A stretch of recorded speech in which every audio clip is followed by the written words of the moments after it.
There's a very interesting and disturbing interview on a website called worldboxingnews.net. I'll leave a link to the article in the description below. And this article is an interview with Kubrat Pulev, the heavyweight contender who's about to challenge Wladimir Klitschko for the world heavyweight title.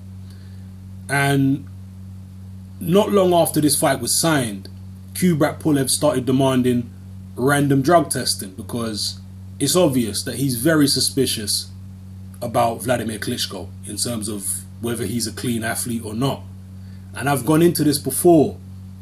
Prior to the Alexander Povetkin fight, Klitschko refused to use Povetkin's drug testing company, and Povetkin refused to use Klitschko's drug testing company, and in the end they both used separate companies. And Klitschko apparently also refused to use a neutral company. Anyone who doesn't see all that as incredibly suspicious, whether you suspect Povetkin or Klitschko or just the drug testing companies themselves, I mean, they obviously can't be trusted if neither of these fighters trust them for whatever reason. So that was highly suspicious. Kubrat Pulev has got every right to be suspicious, and he demanded random drug testing. He didn't get it.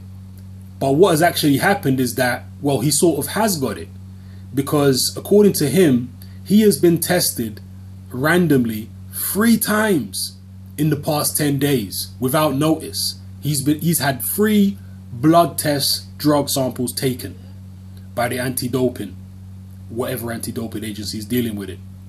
I assume it's Klitschko's anti-doping company that's dealing with it. But he also claims that while he's been tested 3 times prior to the fight, that Klitschko will not be tested until after the fight. This is what I'm talking about when I say to you that these drug testing companies can't be trusted. If what Pulev is saying is true, that, as far as I'm concerned, is a smoking gun when it comes to Wladimir Klitschko. That is a smoking gun. This guy has his challengers tested 3 times before a fight, but yet he doesn't get tested until after the fight. That's why he works with this particular company, this German anti-doping company, because they're going to do what Klitschko wants. You know, many fighters have come out in the past few years, people like Mike Tyson, Tony Thompson, and several others, and they've said that all of the top fighters in boxing today are on performance-enhancing drugs, all of them. And I would be amazed after all the evidence that's come out now. Yes, it's circumstantial evidence, but it's piling up now. I would be amazed if Wladimir Klitschko is not doped up to the eyeballs. This guy, if what Pulev is saying is really true, then wow, Wladimir Klitschko's got to be top of the list in terms of suspects.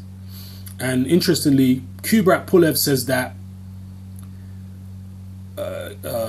well, he insinuates that Shannon Briggs is on the Klitschko payroll, but not because he's being lined up as a future challenger necessarily, but because he's being used, he's on the Klitschko payroll, he's been used as a distraction to distract people away from the fact that this very suspicious activity is going on with Klitschko with regards to him not doing dope testing before the fight. This is shocking stuff, people. Again, people are going to accuse me of being a Klitschko hater. Look, I'm just reporting what Kubrat Pulev has said and also reporting the facts.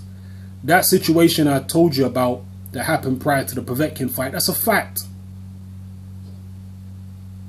So make of this what you will, people, but this is so suspicious, it's just not even funny. Drop your comments below, let me know how you feel about it. Go read the article for yourselves. This is Hatman, I'm out.